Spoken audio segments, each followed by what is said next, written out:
Light action. बिस्मिल्लाहिर्रहमानिर्रहीम। अस्सलामुअलैकुम वरहमतुल्लाहि वबरकातुह। अल्लाहुम्मा सल्लि अला सय्यिदिना मुहम्मद व अला आलि मुहम्मद वसल्लिम तस्लीमा। मेरे प्यारे व्यूवर्स, कैसे हैं आप? सब ठीक ठाक हैं? उम्मीद करता हूँ आप बिल्कुल खैरियत से होंगे। अल्हम्दुलिल्लाह, जुमा मुबारक का दिन है। अल्लाह ताला की ज़ात इस दिन के सदके हमारी सारी परेशानियाँ दूर करें, हर तरह की मुसीबत, हर तरह की आफत से हमें महफूज रखें इंशाअल्लाह। Thank you very much always for being here, watching my video, giving me likes or writing something in comment section. And आप हैं तो मैं हूँ. We are channel, you know. It's not me. It's not about you. It's all about us. हम हैं. आज की details, आज की वीडियो बहुत ज़्यादा डिमांड थी इस चीज़ की। मुझे पूछ रहे हैं काफ़ी दोस्त, मुझे पूछते हैं, जानना चाहते हैं। आपकी लिस्ट में कभी मैं भी था, क्योंकि उस वक्त मुझे इन कंडीशंस का नहीं था पता कि जर्मनी में जो पैसे मिलते हैं या जो हेल्प मिलती है या जो बच्चों को वजीफ़ा मिलता है, वो क्या सिस्टम क्या है, what is this all about. I will talk in detail. इस डिटेल में मैं बात करूँगा आपसे, क्योंकि ये जानना बड़ा ज़रूरी है। स्पेन से या फ्रांस से या इटली से या पुर्तगाल से कहीं से भी मूव होने से पहले आपको पता होना चाहिए कि यहाँ का जो लीगल सिस्टम है, विच टाइप ऑफ हेल्प और विच टाइप ऑफ वजीफ़ा या बच्चों के पैसे या क्या कैसे आपको मिल सकते हैं और क्या क्या है। सबसे पहली बात है, जो बच्चों के पैसे हैं वो यूरोप में कोई एक कंट्री नहीं देता। वो राइट है हर बच्चे का, वो किसी बादशाह का बच्चा है या किसी फ़कीर का बच्चा है, उनको पहले दिन से, जिस दिन पैदा होते हैं उससे लेके 18 साल की उम्र तक उनको पैसे मिलते हैं उनके पेरेंट्स को। Same like in France, same like in Belgium, same like in Holland, same like in Sweden, Denmark, Finland, Germany. Spain नहीं देता, इटली नहीं देता, पुर्तगाल नहीं देता, ग्रीस नहीं देते। क्यों नहीं देते? उनकी गवर्नमेंट की पॉलिसीज़ नहीं है। छोटे छोटी अयूदा हैं, कोई 20 यूरो 25 यूरो की, लेकिन एक स्पेसिफिक अमाउंट नहीं है इन कंट्रीज़ में कि आपके फॉर एग्जांपल 3 बच्चे हैं, उनको कोई एक अमाउंट वो दें हर महीने। उसको, उस चीज़ को, बच्चों के पैसों को किसी चीज़ के साथ कोई गर्ज नहीं है। आपका टैक्स कितना है, आप जॉब कर रहे हैं नहीं कर रहे, आप अमीर हैं, आप उन्होंने वो पैसे आपको देने। और ये सारे कंट्रीज देते हैं, स्वाय स्पेन के, स्वाय इटली के, स्वाय पुर्तगाल के, स्वाय ग्रीस के। जर्मनी में अगर आपका एक बच्चा है 204 यूरो पहले दिन से। कैसे स्टार्ट होते हैं वो? जब आप मूव होते हैं जर्मनी में और आके यहाँ पे अपनी इम्पाद्रोन करवाते हैं। इम्पाद्रोन मीन्स का आप रजिस्ट्रेशन करवाते हैं अपने घर की, कि मैंने घर ले लिया, यहाँ पे मेरे बच्चे मेरे साथ रह रहे हैं। आपकी वो डेट काउंट होगी। वो जो पेपर है वो आपने संभाल के रखने। बच्चों के पास जर्मनी के पेपर अभी हैं या नहीं हैं, अभी उनके पास स्पेन के ही लार्गा दूरासियोन कार्ड हैं, अभी आपने चेंज करवाने हैं, अभी आप प्रोसेस में हैं, कोई गरज नहीं है इस चीज़ से। आपकी डेट वो काउंट होगी जिस दिन आप जर्मनी में मूव हुए थे। एक बच्चा है, उसको 204 यूरो मिलते हैं। 2 बच्चे हैं, पहले को 204, दूसरे को 215। 3 बच्चे हैं, तीसरे को 230। 204, 215, 230, चौथे को 15 ज़्यादा, पांचवें को, इस तरह बढ़ता जाता है। उसी दिन, जिस दिन आपके ये डॉक्यूमेंट्स एक्सेप्ट होंगे, वो आपसे कुछ डॉक्यूमेंट मांगेंगे, आप एप्लीकेशन देंगे। फैमिलियन का से हर सूबे का अपना है, ठीक है। वो उनका दफ्तर है जहाँ पे आपने अप्लाई करना होता है। ऑनलाइन वेबसाइट्स पे सारी डिटेल्स उनकी होती हैं, इंग्लिश में भी वो वेबसाइट्स अवेलेबल हैं। आप एप्लीकेशन जब देते हैं वो आपसे डॉक्यूमेंट रिक्वायर करते हैं। आप ऑनलाइन भी दे सकते हैं वो डॉक्यूमेंट्स, आप बाय पोस्ट भी भेजते हैं। टोटल कम्युनिकेशन यहाँ पे बाय पोस्ट होती है। अगर तो उनको कोई रिक्वायरमेंट हो, आपको लेटर आ जाएगा। नहीं रिक्वायरमेंट, आपको एक लेटर फाइनल आ जाएगा, बच्चे का नाम, उसकी डेट ऑफ बर्थ और आगे लिखा होगा कितने पैसे और किस साल तक। मेरा 5 साल का बच्चा है अगर, तो उसके आगे उन्होंने लिखा होगा 2033 में जाके इसने 18 साल का पूरा होना है, तो 2033 की किस तारीख तक इसको ये पैसे मिलने, आपके अकाउंट में आने हैं, ठीक है। आपने रहना यहाँ पे है। अगर आपके पास जर्मन नेशनैलिटी है, फिर आप दुनिया में जहाँ मर्जी रहें, फिर आपके बच्चों को उस कंट्री में मिलते रहेंगे, अप्लाई करने होते हैं। लेकिन अगर आपके पास जर्मन नेशनैलिटी नहीं है, फिर आपके बच्चों को जर्मनी के अलावा किसी और मुल्क में नहीं मिलेंगे। कि आप कहें मैं यहाँ पे रह रहा हूँ, बच्चे पाकिस्तान में रह रहे हैं, तो मुझे नहीं मिलेंगे। उनको यहाँ पे रहना ज़रूरी है।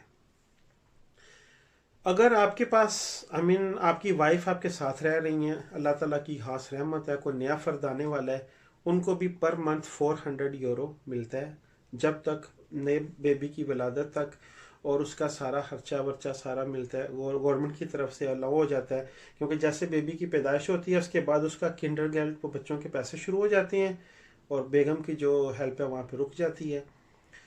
ये सिस्टम है बच्चों के लिए, ये ज़रूरी है। ये मिलने ही मिलने हैं, जो मर्जी कर लें। ये स्पेन वाला चक्कर नहीं है, इटली वाला नहीं है कि आपको यूदा अप्लाई करनी है, आपको फलां जाना है, नहीं, बिल्कुल। अब आप काम भी कर रहे हैं, उसकी सैलरी भी आ रही है, प्लस आपके जितने बच्चे हैं उसके पैसे भी इकट्ठे होके एक डेट होती है महीने की, वहाँ पे आपको मिल जाती है। जो बंदा रेजिडेंस कार्ड पे आता है, लॉन्ग टर्म रेजिडेंस कार्ड पे लार्गा दूरासियन यूई चेंज करवा के जो आता है, उसको बड़ी एहतियात से काम लेना चाहिए, लालच में नहीं पड़ना चाहिए। ये पैसे no problem, that is your right, ये आपको मिलने हैं। ये कि मैं वोनगेल्ड अप्लाई कर लूँ, आपके मकान का 1000 यूरो किराया तो 500 यूरो आपको गवर्नमेंट देगी, वो एक किराया डिपार्टमेंट है। उसका नुकसान क्या है? जिस बंदे के पास नेशनैलिटी है स्पेन की, फ्रांस की, इटली की, वो वहाँ से मूव हुआ है, उसको तो कोई प्रॉब्लम नहीं है। उसकी वजह क्या है कि उनके डॉक्यूमेंट्स नहीं रीन्यू होने, उनके पास पहले से नेशनैलिटी है, कोई प्रॉब्लम नहीं है, वो जो मर्जी करें। असल मसला आता है जो बंदे मेरी तरह यूरोपीय यूनियन के कार्ड पे आके यहाँ पे डॉक्यूमेंट्स चेंज करवाते हैं, उनके लिए बाद में जब डॉक्यूमेंट रीन्यू आप करवाएंगे आपके लिए प्रॉब्लम आएगी। वो आपको कहेंगे कि आप हर तरह की एड हमसे ले रहे हैं, मकान तक का किराया हमसे ले रहे हैं, तो आपको यहाँ पे रहने का राइट ही नहीं है। जब आपको पैसे नहीं बच रहे, आपको रीजनेबल जॉब ही नहीं मिल रही, तो हम आपको रेजिडेंस कार्ड क्यों दें?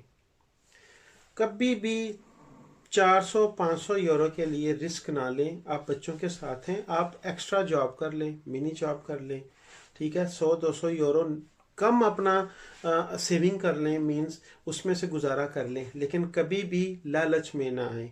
यहाँ से भी ले लें, वहाँ से भी ले लें, बाद में आपके रेजिडेंस कार्ड में प्रॉब्लम आएगी। बहुत से दोस्त हैं मेरे जो कहते हैं कुछ भी नहीं होता, no problem, you can apply, जब एक दफ़ा आपका कार्ड रीन्यू हो जाए। लेकिन जब तक परमानेंट कार्ड नहीं मिले, आप इस तरह के छोटे छोटे खर्चों में नहीं पड़े। आप दुआ करें अल्लाह ताला की ज़ात आपको सेहत दें, आप एक्स्ट्रा जॉब कर लें, ठीक है, 400-500 यूरो की बात है, लेकिन कोशिश करें कि आप नौकरी करें, टैक्स दें, ताकि जब आप बाद में परमानेंट कार्ड अप्लाई करें तो उनको पता हो ये बंदा इतना काम कर रहा है, इतना टैक्स हमें दे रहा है, इसको कोई प्रॉब्लम नहीं है, आपका कार्ड जल्दी पास हो जाएगा। So that is very important. मेरा मशवरा है, मेरे नज़रिए से जो वोनगेल्ड है, घर का जो खर्चा होता है, आधे पैसे मिलते हैं आपको, उसमें नहीं पड़ना चाहिए।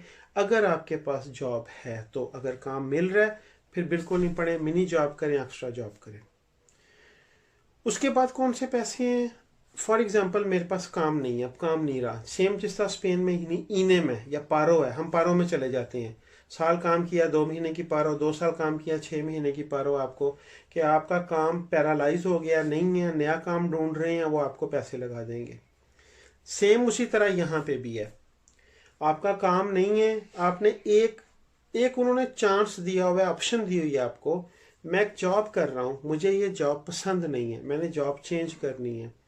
उन्होंने कहा है कि 3 महीने जॉब छोड़ने से पहले आपने आके हमें इन्फॉर्म करना है that you want to change the job. वो आपका छोटा सा इंटरव्यू लेंगे, चेक करेंगे आपकी फील्ड क्या है, आपको और थोड़ा कोर्स की ज़रूरत है वो भी देंगे, फ्री में देंगे आपको, और 3 महीने के अंदर अंदर आपकी नई जॉब सर्च करके आपको ट्रैक पे डाल देंगे कि यहाँ से जॉब छोड़ो और नई जॉब पे चले जाओ।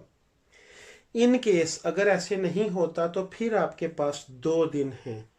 जॉब एकदम से चली गई है, आपको नहीं था पता मेरी जॉब चली जाएगी, within 2 days you have to register yourself in unemployment office, जो आपका आर्बाइट सेंटर है, काम करने वाला इदारा है, वहाँ पे जाके आपने इन्फॉर्मेशन देनी है, डिटेल देनी है कि आप मेरे पास काम नहीं है। वो उसी दिन से जितनी तनख्वाह थी आपकी उतने पैसे वो आपको देंगे। 6 महीने के लिए स्टार्ट करेंगे, बाद में अगर 6 महीने में आपको जॉब नहीं मिली, आप सेट नहीं हो सके, तो 1 साल भी उसकी लेंथ कर देंगे। ये जो पैसे होते हैं इनका रेजिडेंस कार्ड पे फर्क नहीं, क्योंकि अगर आपके पास 2 साल का कार्ड है, 6 महीने आपने लगा दिए जॉब सर्च करने में, नई जॉब से चेंज करने में, लेकिन कार्ड चेंज करने से पहले, रीन्यू करवाने से पहले जो पहले 4, 5, 6 माह हैं वो आप काम शुरू कर दिया आपने, तो कोई मसला नहीं है, क्योंकि डॉक्यूमेंट्स रीन्यू करवाते हुए लास्ट 3 सैलरी शीट्स चाहिए होती हैं। लेकिन जो मकान के पैसे बोन गेल्ड हैं, वो गवर्नमेंट का डिपार्टमेंट है, वो डिपार्टमेंट बड़ा स्ट्रिक्ट है, वो फिर हर चीज चेक करते हैं।